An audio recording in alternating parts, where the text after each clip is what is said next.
public order emergency had to be declared as police dispersed a crowd in a violent protest at a Hindu temple in Brampton. Good afternoon. Scores of officers were called in after Peel police say weapons were spotted in the crowd. It was the second night of violent protests as Sikhs and Hindus faced each other at the Hindu Sabha temple on Gore Road. CTV's Rahim Ladani continues to cover the story once again today, and he joins us live now with the very latest. Rahim. Michelle and Nathan, good afternoon. There is now a security presence in front of the Hindu Sabha temple. A third-party security team has been brought in, and they're monitoring who's coming in and out of the temple. And this comes after 2 nights of violence on the streets of Brampton. The violence last night, though, was incited by members of the Hindu Sabha temple themselves. This began as a demonstration at around 6 p.m. yesterday on the grounds of the Hindu Sabha temple. But as the crowd swelled, the mood escalated. You can see people throwing debris off the property. Peel police, with help from Toronto police, were also brought in and responded in riot gear, running down the street to try and contain the demonstrators. Numbering in thousands, they had spilled onto the streets. Social media video shows people draped in Indian flags kicking cars on the road. Brampton Mayor Patrick Brown says these protesters were trying to march towards the Gurdwara Damesh Darbar, which is about 1 kilometer away and a place of worship for the Sikh community. Officers say once weapons were seen within the crowd, it was declared an unlawful assembly. Take a listen to what the mayor of Brampton had to say on News Talk 1010 this morning. Those who commit acts of violence should be charged. Those that try to preach hate and incite violence should be charged and prosecuted to the full extent of our laws. The vast, vast majority of Hindu families and Sikh families are peaceful and loving, but there are bad apples, idiots that need to be made an example of because they are damaging the harmony and peace that we've had for so long in Canada. Members of the Hindu Sabha temple say what happened last night was a counter-protest to what unfolded on these grounds Sunday afternoon. On that day, 6 separatists were holding banners here in support of the Khalistan movement, which is seeking to create a separate sovereign state for Sikhs within India's Punjab province. The 2 groups, they clashed, with people being hit with flags, sticks, and swinging fists. I spoke with a representative from Sikhs for Justice this morning who tells me the group was there to protest the consular officials from India who were in attendance weeks after the Canadian government expelled 6 diplomats. Clearly an attempt now to cultivate a new relationships with individuals on the ground so they can, again, commence with gathering information and targeting Sikhs. And this is what was disrupted. In terms of arrests, Sunday afternoon, there were no arrests made. Sunday night, there were arrests made after a group of individuals made their way to a Gurdwara in Malton. 3 people were arrested, 3 men, and they're now facing charges. I did reach out to Peel Police to see if any arrests were made from last night's demonstration. They say they'll be sending out a release in a short while's time. Reporting live, I'm Rahim Ladani. I'll send it back to you in studio. Thank you, Rahim. Still to come, we have extensive coverage of the U.S. election. Voting is underway. This is Pennsylvania this morning, one of the swing states that will be critical in deciding who wins. One of the closest races in the history of the U.S.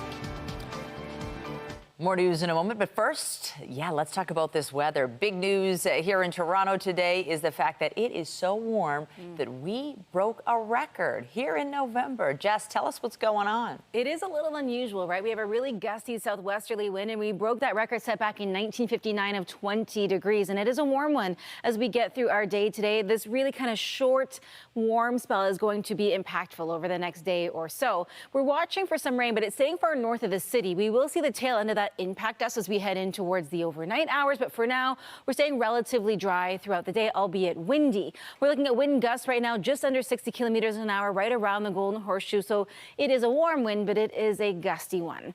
Temperature-wise, we're holding on in the 20s. We have a humidex. Again, we are into the beginning of November. It is unusual. Seasonally, we should be at 9 degrees for the high. Coming up, I'll have a full look at your long-range forecast, talk about how long this warmth is sticking around and when the switch takes back to more traditional fall weather. All those details coming up.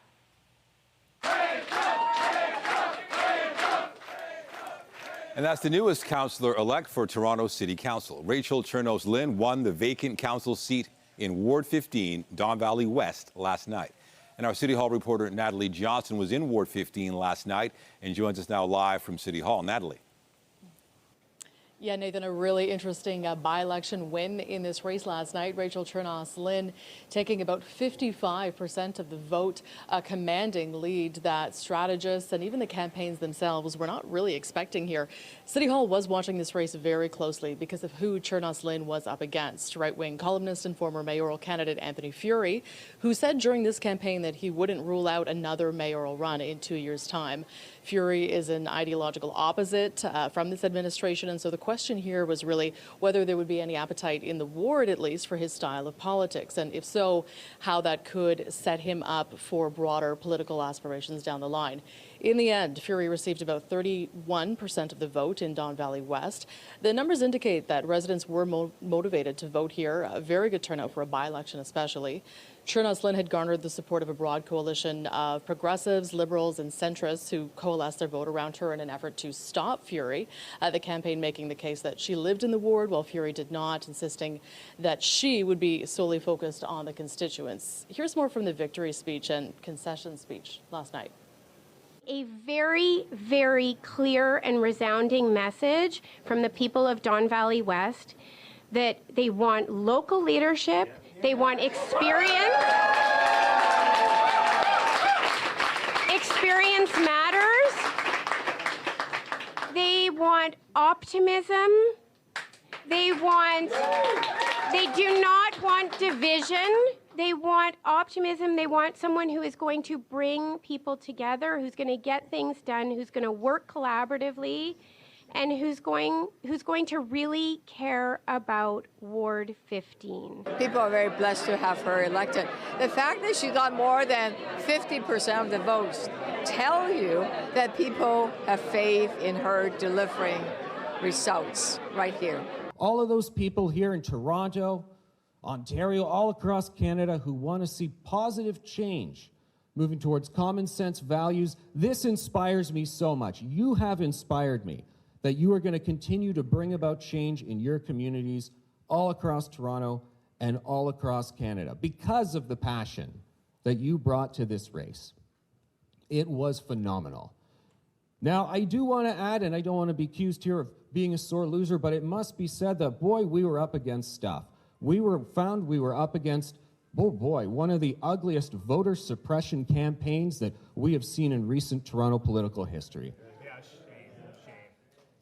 And it's very unfortunate, but the one thing that we can be proud of is while there were some voices out there that went negative, we always stayed positive. Hear, hear, hear, hear.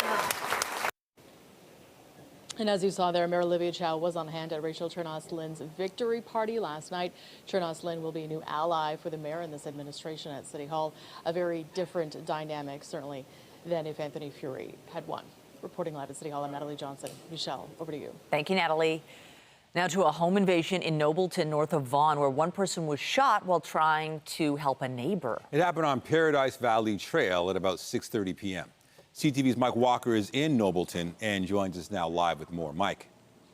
Well, Nathan and Michelle, police have long cleared the scene, but residents who live in this quiet subdivision tell me they are still reeling and are terrified after this armed home invasion at this house you see behind me.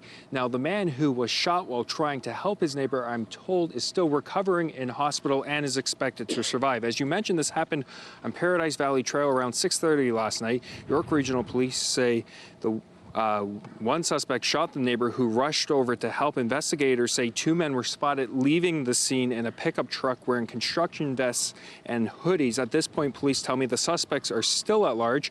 I spoke with one neighbor who is a friend of the man who was shot.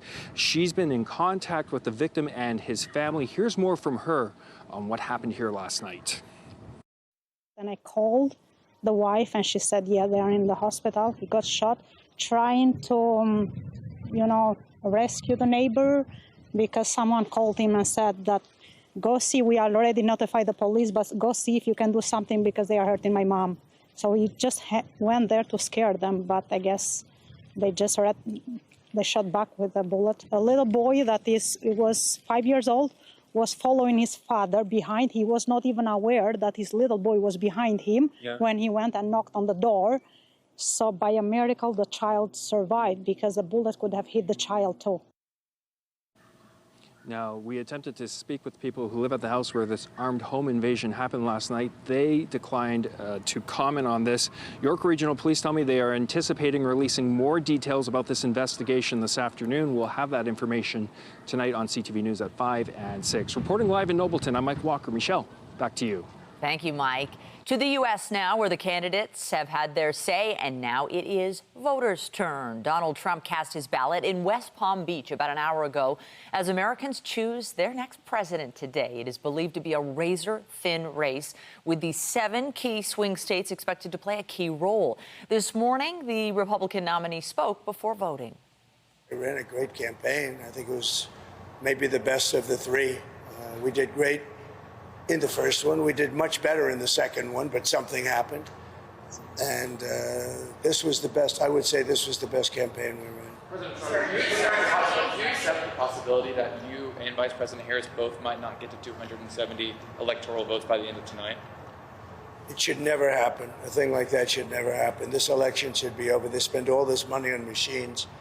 And frankly, if they'd use paper ballots, it would be over by 10 o'clock. Like Trump, Kamala Harris was in Pennsylvania last night. It is the biggest battleground state and could be a potential game changer with its 19 electoral votes. We still got some work to do, because look, the race is not over and we must finish strong. So listen, here's the thing about the hard work. We like hard work. Hard work is good work. Hard work is joyful work. And make no mistake, we will win. Harris would be the first female president if elected. She's promised to work across the aisle to tackle economic concerns and other issues without radically departing from the course set by President Joe Biden. And this is Manchester, New Hampshire, one of the polling stations that has been open for several hours in the Eastern time zone. Voters have mostly encountered a smooth process so far, with isolated reports of some hiccups that regularly happen.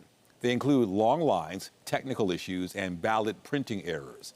Election officials have pledged to uphold the integrity of today's vote, especially in the swing states. Those states have varying rules on when votes are counted, so it's expected to take some time before all votes are tallied there. Tens of millions of Americans cast early ballots, voting by mail or in person before today. Your morning co-host, Anne-Marie Medawake, is in Washington. Outside the 15th Street Presbyterian Church, which is one of the many polling stations here in the nation's capital, there have been a steady stream of people coming to cast their ballot. They opened at 7 a.m. and at that point, the lines were down the sidewalk, people anxious to get their vote in before they went off to work. I managed to pull aside one voter who told me she'd actually been to 3 different polling stations. The lines had been so long, she finally landed here, was able to head inside and make her vote. And when I spoke to her when she came outside, she shared with me then that she is a registered Republican, but voted Democrat in this election for some key issues. One for her was immigration. She felt that America was not just for Americans and that everyone should feel welcome here. And that number 2, she didn't want to live under another 4 years of a Trump administration as she had before. And she was looking for a leader who could bring a country which feels very polarized together. You know, also speaking to people who live in and around the area of the nation's capital, a big change for them with this election is the intense security that's happened. Fencing going up around the White House, Howard University, which is Harris's headquarters for the evening. Businesses have taken security into their own hands. So if you walk around parts of the city, you will see that businesses have their windows and doors boarded up. This is just for this election. But the scaffolding and the fencing that's going up, that is going to stay in place until inauguration in 2025. The other interesting thing, speaking to voters today, is the sense of unease they feel. They're happy to cast their ballot and exercise their democratic right, but they're concerned about what happens in the hours and the days after the polls close. These are people who lived through January 6th, and they are concerned that this sense of frustration that is building across the country could demonstrate itself here in the nation's capital. So one woman saying to me, I don't think it's sitting that feeling too long, or it's difficult to get some work done. In the meantime, polling stations across the country like this one will be open until the evening. This one here closes at 8 p.m. in Washington. I'm Anne-Marie Medawake.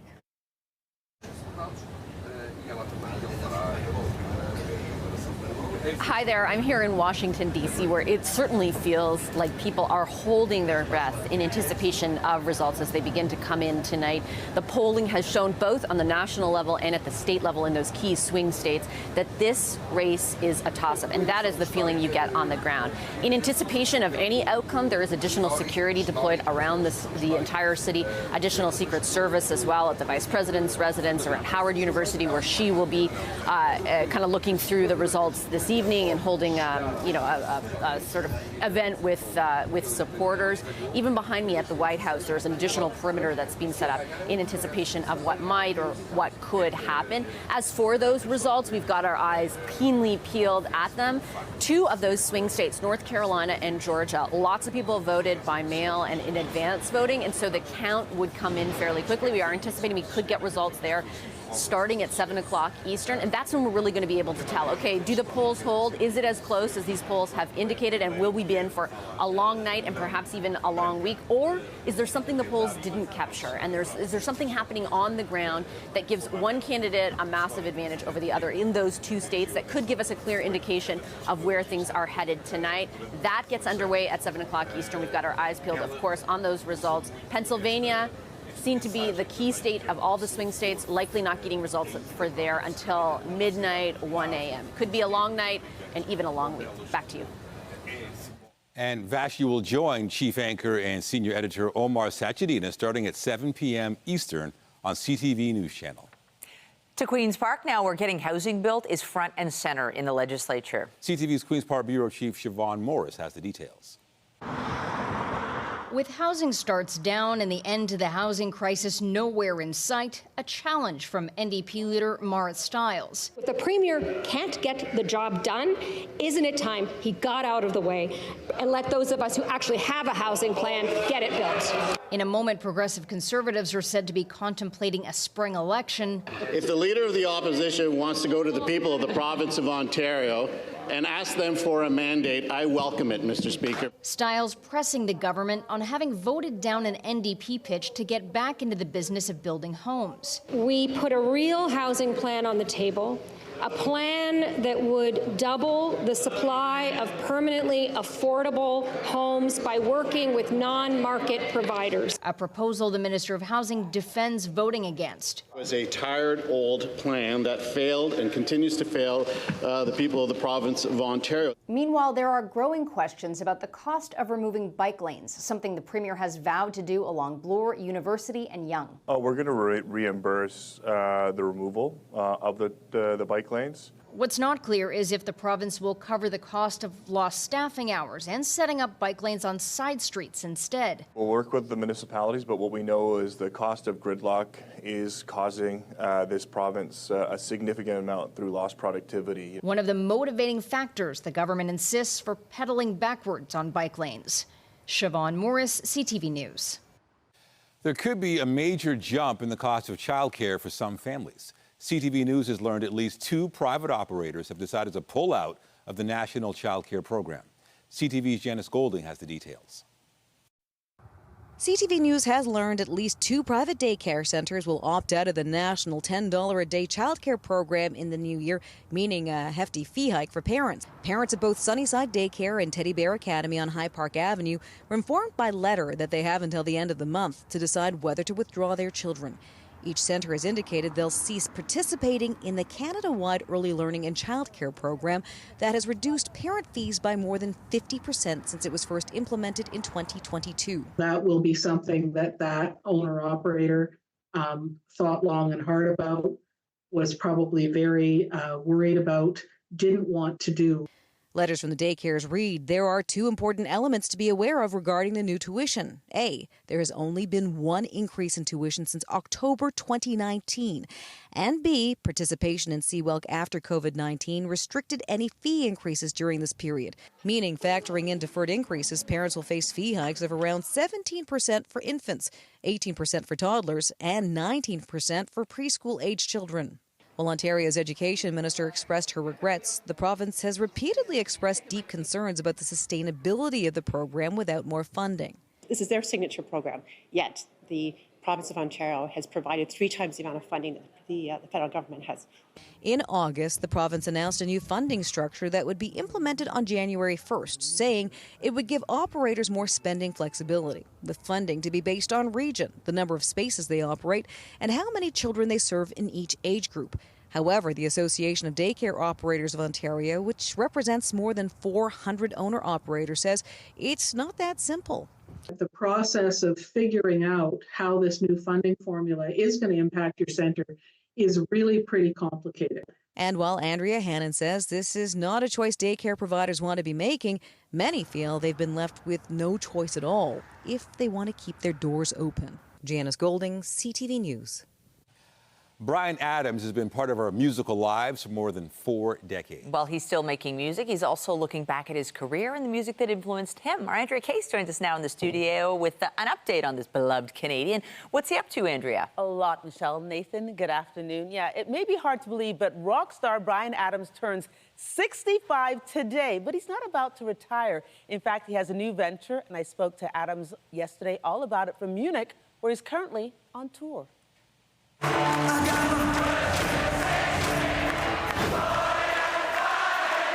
Bryan Adams has a special gift for his fans today on this, his 65th birthday. After years of his music being played on the radio and selling more than 100 million albums and singles, he is going to be a host on the radio. They came to me, and I thought it was a cool idea. And I kind of been wanting to do it for a few years now. And so the fact that they were excited about it was just, okay, let's just go for it and see what happens. The Kingston native and worldwide rock star is joining the lineup on iHeartRadio. Called Bryan Adams Radio, it is a brand new dedicated streaming channel hosted by the legendary Canadian singer-songwriter. It'll be available 24/7 on the iHeartRadio Canada app and iHeart.com. The first 4 episodes are thankfully helped through iHeart. They helped me, choose the music because I wanted it to be a rock channel, and so it's a lot of hairy rock bands, and so sort of the longer the hair, the more chance you're going to get on the show, and and so with the forthcoming ones, there will be well, let's see what happens, but on these 4 we do have a lot of songs that like the song you just mentioned, although that song isn't being played on it, but other songs that I wrote for other artists are on there, and then a few other sort of goodies and goldies, yeah. He is giving the first 4 shows a positive review. Totally thumbs up. I mean, look at you're a TV personality. You know how it's a craft, and to be able to be a radio personality, it's also a craft. And I'm not going to delude anybody that I'm any kind of radio personality, but I have my own thing, and I have my own stories, and I will craft it the way I know. And hopefully I'll learn a few things along the way. And for those who want to see Adams in his original format, CTV and Crave will broadcast Reckless live at Royal Albert Hall, airing Saturday, November 9th at noon Eastern Time on CTV, ctv.ca, the CTV app, and streaming on Crave. Crave is a division of Bell Media, as is CTV. So basically on all the CTV platforms. And more music will be released on November 15th. A deluxe box set live at Royal Albert Hall 2024 will be released on November 15th. We just saw some of that video there. And it's a blast from the past, his musical past. He performs his 1984 breakthrough album, Reckless, in full. That album had hits including Run to You, Somebody, It's Only Love, Summer of '69, and so many more. Others, it's a trip down memory lane. Jess is already dancing in her seat there. Reporting live for CTV News, I'm Andrea Case. Michelle, I'll send it back to you. Thanks, Andrea. And some news from Leafs land. Austin Matthews will miss tonight's game with an upper body injury. The captain is listed as day-to-day. Matthews has 5 goals, 11 points so far this season. The center led the NHL with 69 goals in last season, the most by a player in more than 3 decades. The Leafs play Boston tonight, followed by the Detroit Red Wings on Thursday and Montreal on Saturday. Jess.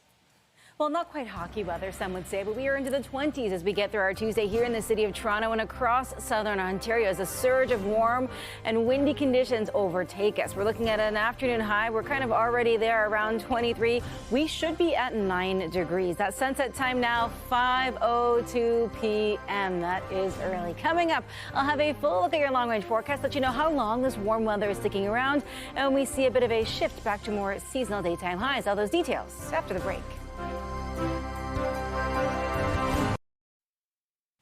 More now on the U.S. election and some Canadian reaction now. The Foreign Affairs Minister spoke this morning in Ottawa. We've been preparing for this for months through our diplomatic network across the U.S., but also around the world. And so you can rest assured that this government is going to be able to address issues that are important to Canadians, notwithstanding who the American people will decide. Jolie says the Trudeau government is in a better position to manage trade negotiations with the next American president than it was the last time it signed a deal with the U.S. and Mexico. Meantime, some expat American voters in Toronto say they are not ready to predict an outcome. It's a toss-up. Yeah. It's a real toss-up, not just for the president, House and Senate too. It'll be an interesting race. Do you think it's going to be close this evening? I think it's going to be very close. The candidates are locked in a dead heat, with many political watchers admitting that either Donald Trump or Kamala Harris are just as likely to win. Control of Congress is also at stake with races for the House and Senate. CTV's Scott Hurst is following the latest on the election and joins us now. Scott, we've been hearing a lot about the swing states. What will it take for one candidate to be the clear winner? Nathan, hard to believe that we're finally here, U.S. Election Day, and it's going to take 270 electoral college votes to win the race for the White House. So 270 is the magic number, and it boils down to 7 swing or battleground states. And these are all important states that we've been talking about for months, and they include Nevada, Arizona, Wisconsin, Michigan, Pennsylvania, North Carolina, and Georgia. They're all up for grabs. They're really too close to call, so they could swing either way. And with them come electoral college votes. In every state, there are electoral college votes, and the winner has to somehow add up to 270. There's no one path to 270, but whoever reaches that mark, whoever reaches that number, will control the White House. And so it boils down to these 7 electoral college states. And when you add up those numbers that are left, there's about 93 electoral votes up for grabs in those battleground states. And so as soon as someone reaches that threshold, when they win a specific state, for the most part, for most states, except for a few outliers, you win the state, you get all of the electoral college votes. So really the magic number we're watching for is 7. Those are 7 swing or battleground states that right now are too close to call. All the other states are solidly one way or another, so they're pretty much guaranteed for either of the candidates. But the 2 key numbers, 7 swing states and 270, Nathan, electoral college votes to take the keys of the White House. And Scott, what about the battle for the House and the Senate? Could we see a flip? Yeah, that is incredibly important as well. And there really is going to be a lot of implications when it comes to whoever wins the White House and what kind of lay of the land they get when it comes to Congress. And control of Congress is at stake as well. Right now, the Democrats have a slim, razor slim majority in the Senate, 51-49, with the help of a few independents. And so it is widely expected that Republicans will gain at least 1 seat in West Virginia, where Democrat-turned-independent Joe Manchin is retiring. So then they only need 1 more seat to gain back control of the Senate. And there are several competitive Midwestern states that Republicans are eyeing to gain control of the Senate. In the House of Representatives, the picture isn't quite as clear. Republicans do hold a narrow majority, 220 to 212, so only a few seats are needed to flip control of the House of Representatives. Analysts believe that there is a path for the Democrats to regain control of the House, but there really is no so-called blue wave when it comes to winning the House of Representatives, Nathan. So regardless of what we're talking about, whether it's the race for the White House or control of the Senate or House of Representatives, it all seems like it's going to come down to razor-thin margins, Nathan. All right, CTV's Scott Hurst on Election Day in the U.S. Thank you. Thanks, Nathan. And while it's happening in the U.S., definitely, can't you just tell that Canadians are locked in? We are watching, curious to see what the results will be. And also on people's minds today above the border is the weather. We are dealing with record-breaking temps, which is interesting because in the Western Prairies, they got some snow today. So we're kind of like This is, what is this, end of summer weather? Yeah, it's hard to early explain September? this. I mean, I'm still seeing people wearing shorts, myself included. You're expecting this to come to an end at some point, but it seems like every week there's a day with, highs in the 20s. This roller coaster of temperatures really isn't going anywhere. We saw record-breaking temps in and around Halloween. It continues as we head in towards the beginning of a brand new month. And we're looking at such a contrast in weather right across the country. Again, the prairies, it's no stranger for them to see snow this time of year. And the same for us, but we are on the opposite end of the temperature scale. Weather is brought to you by the Presler Law Firm. Injury lawyers you don't pay unless they win. Now, beautiful start to the day. Great sunrise out there, a couple light, fluffy clouds, and you felt that warmth. If you were up early around, say, 7 a.m., it was already 17 degrees, and we are well above that seasonal norm of 9 for this time of year. And we have a really gusty southwesterly wind as well, helping to continue to increase the heat.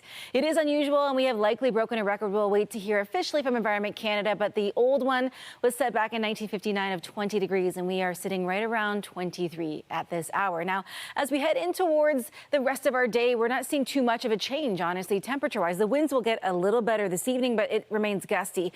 We're at 21 through Windsor, 17 in Ottawa, 15 in Sudbury, a little cooler further north, but as a cold front kind of swings its way across, will eventually bring us back down to seasonal.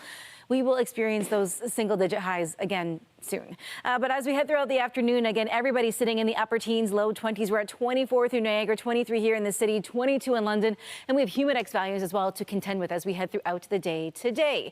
Into this evening, we should be at 3. We will sit at 18. That is unusual. We are holding on to a really warm night ahead of us, and everybody in the mid to upper teen range. The Parry Sound, they should be at -2. They will sit at 14.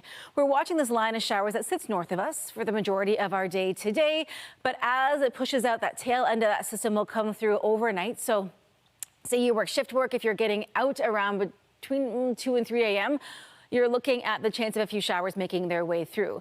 Again, the bulk of our day today, although it is a little cloudy, it remains extremely mild, and all of that shower activity remains north. We have quite a ridge in the jet stream, keeping us very warm as we head throughout the day. As we get through the overnight hours, again, that 2 to 3 a.m. window, we're watching for rain, the risk of pop-up thunderstorms, but just in time for the commute tomorrow for a lot of people, we're holding on to a decent amount of sunshine in another beautiful day, another day into the 20s before a rapid decline in temperatures back down to single digits as we head in towards our Wednesday evening. So the warm-up is short-lived, but at least we hold on to some of that warmth. As we make our way in towards the rest of the week, though, we will see those temperatures start to push back down to a much more seasonal point. It is going to get a little cooler, but at least it is back to where we should be for this time of year. Again, we are in the 20s today, tomorrow. Those showers in the morning gone really early on, then beautiful sunshine, and then we dip down to 4 degrees, so fairly seasonal, and then we hold on to a much more normal daytime high as we wrap up the week as we step in towards the first few days of November, and looking ahead to Remembrance Day, back to a much more seasonal daytime high, and right now a decent amount of sunshine. Nathan, Michelle, I'll send it back to you. Thank you, Jess. Demolition has begun on the old Scarborough LRT line. Heavy equipment is removing tracks at the Ellesmere station. We spotted the demolition this morning. This was the view from our CTV News chopper. The Toronto Transit Commission confirming it is demolishing the now decommissioned transit line after it was taken out of service after the derailment in August of 2023. A transit reminder for subway riders: there are early closures this week on Line 2 between Kipling and Keele. Service ends at 11:30 p.m. each night through Friday to accommodate planned track work. Shuttle buses will be running instead. Subway trains and normal service will resume at 6 a.m. each morning. Coming up on CTV News at noon, if you're looking for a bargain on a cell phone, beware. There are fakes out there. Pat Foran has a consumer alert.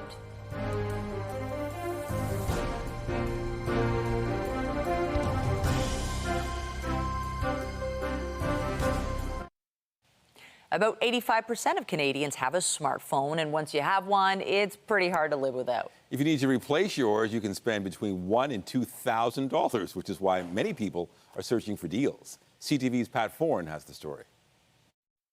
The back of it looks identical to a Samsung. The front of it looks identical. Eric Jerawa of Pickering says when he had to replace his current smartphone, he turned to Facebook Marketplace. There he found a Samsung Galaxy S24 for sale. The woman's seller had all the packaging for the phone and a receipt showing it was worth $2,000. This is what I thought I was buying. The package looks quite real. Even when you open it, it looks identical to the real thing. Jarawa paid $700 for the phone, but later he noticed the receipt had spelling errors and was fake, and the phone was a counterfeit. It wasn't until I actually got home that I realized that I bought some sort of Frankenstein fake Samsung phone. That money could have gone towards my daughter's RESP, and to get scammed, it was devastating.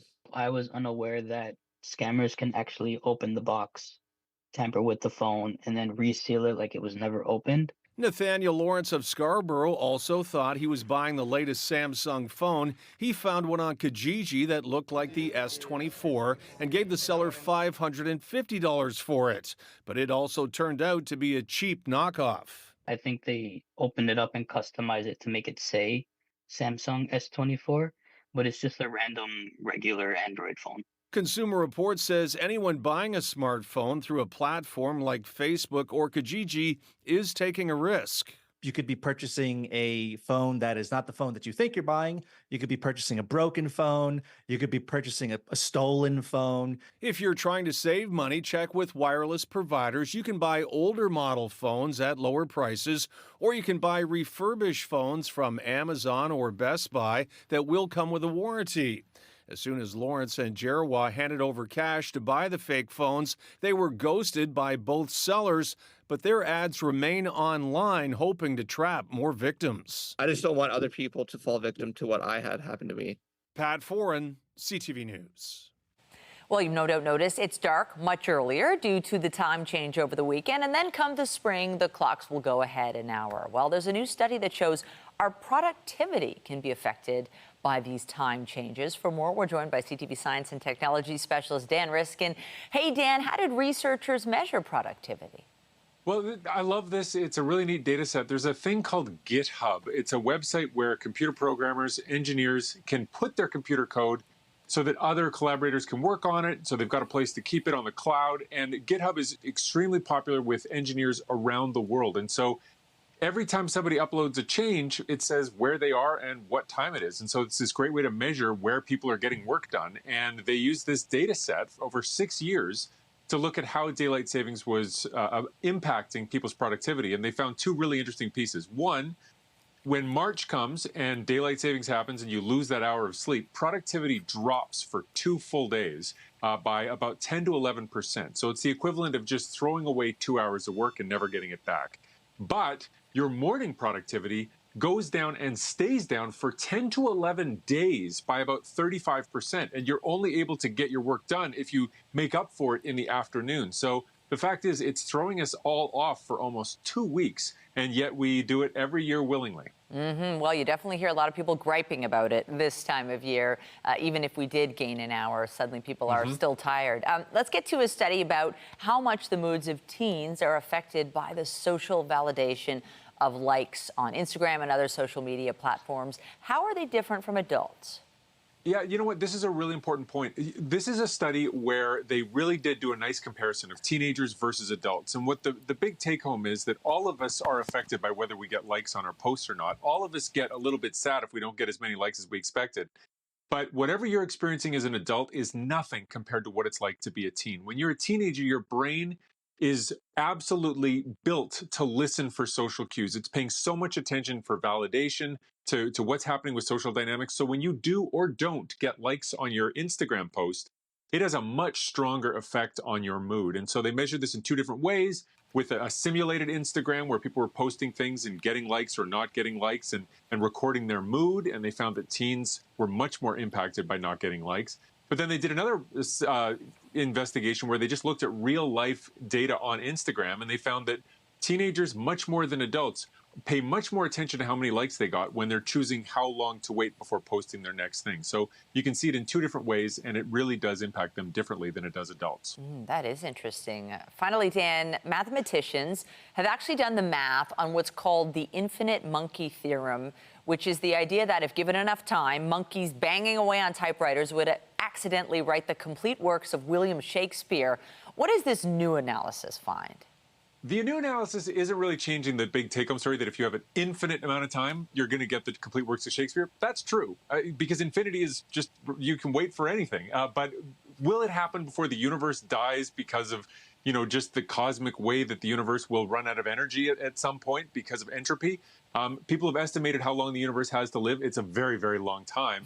But will the monkeys get the job done? The answer they came up with was no chance at all. I mean, so slim a chance that if you wrote out the probability, it would be a 0.000, and then you write out more than 7 million zeros before you get to the 1 on your percentage likelihood. So it may be true that within infinite time, the monkeys will write out, shall I compare thee to a summer's day? But with the finite length of the universe, maybe we get a, shall I compare thee to Michel Dubé, but not much further. Ooh, a little bit of rhyming there. I like that. Okay, so now we know. I'm not sure what we're going to do with this information, but it was fun to look at those images of monkeys. Dan Riskin. It's fun. It's always fun. We love chatting with you. Always enlightening. Dan Riskin, our science and tech specialist. Have a great day. You too. Thanks a lot. Get Toronto's top stories, breaking news alerts, and watch live. Download the CTV News app.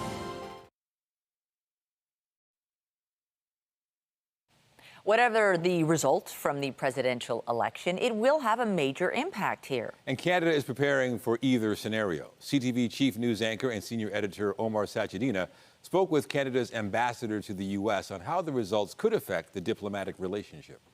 I think that there are opportunities and challenges with either candidate, and that's true of any U.S. administration. It depends on the topic you're talking about. So if you mention trade, obviously former President Trump's policy of potentially applying a 10% tariff on all imports from Canada into the United States, that's not good for Canada, but it's not good for the United States. And we've spent an awful lot of time going around this country talking to Republicans whose state or community or city benefits greatly from Canada being their number one customer and from Canadian investment and job creation in their region. And chief anchor and senior editor Omar Sachedina will have comprehensive coverage of the U.S. election starting at 7 tonight on CTV News Channel. Canadian and U.S. shares moved higher in morning trading at the end of a bitterly fought U.S. election campaign. BNN Bloomberg's Andrew Bell has those details.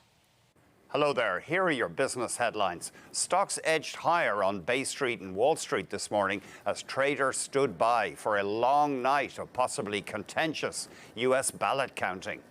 Investors were focused on the Mexican peso, which could be vulnerable if a re-elected Donald Trump introduces tariff barriers. And Bitcoin may be a winner if Trump prevails because he has spoken in favor of cryptocurrencies.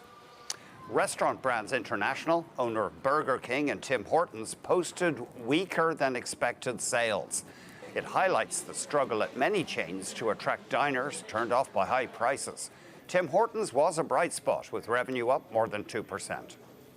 And finally, shares in Sun Life Financial hit a record high in Toronto after the insurance firm's Q3 underlying earnings beat estimates. National Bank said Sun Life's U.S. operations turned around, posting a gain in profit. That's the latest in business. I'm Andrew Bell of BNN Bloomberg.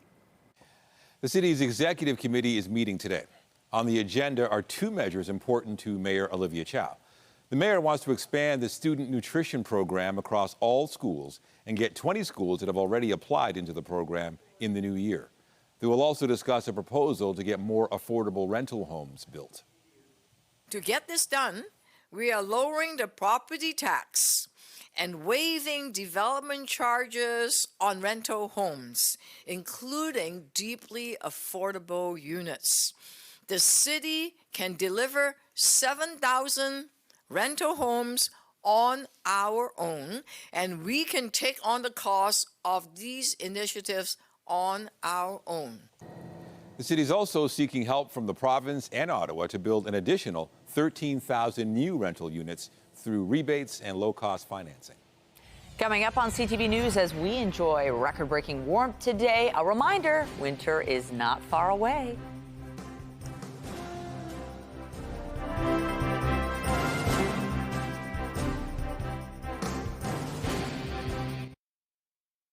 Toronto police are asking for your help to find a missing woman. Her name is Sarah, and she was last seen yesterday afternoon in the area of Bloor Street West and Old Mill Road in Etobicoke. Sarah has a medical condition that presents as life-threatening, and her family and the Toronto Police Service is concerned for her safety at this time. The 33-year-old is described as 5 feet tall with a heavy build, long, straight black hair. She was last seen wearing a blue winter coat, long sleeve blue jogging top, black winter boots, gold bracelets and chains. Police are conducting a search of the area. To Western Canada now, where there is widespread snow in Calgary and Saskatchewan. Some slick roads and highways today as flurries continue. A snowfall warning remains in place for the southeast corner of Alberta, but it's good news for skiers and snowboarders. Lake Louise opens today, the first of the mountain resorts to do so. Others will begin opening on Friday. Yep. There, but not here, not for a while, it seems. Yeah, just a few provinces away, and the coats are gone, the hats and the mitts. I mean, we're enjoying some really spectacular weather for November. It really is unusual. We should be in the single digits this time of year, and we're nowhere near that. And that holds on for at least another day, and then we get a more traditional fall forecast as we kind of step in towards the middle of November. But today, it is T-shirt temperatures, and then somewhere into the 20s, we have a humidex value as we head throughout the day today. It is a little windy, though. The bulk of that rain staying just north of us, so if you're anywhere up towards, say, those eastern shorelines of Lake Huron and Georgian Bay, the north end of them anyways, a little rainy, and that extends all the way out towards areas just north of Ottawa. Now, we're still sitting at 23 here, 24 in Niagara, 21 in Windsor. It doesn't feel like fall, but you know what? It's okay. We will get there as we head to the end of the week. Thank you, Jess. And that is CTV News at noon. Remember, you can get Toronto's breaking news all day long on CP24 and at ctvnewstoronto.ca. For Jessica Smith and the whole team here at CTV News, have a wonderful afternoon. I'm Michelle Dubé. And I'm Nathan Down. And be sure to join us later for CTV News at 5 and 6. Have a great day.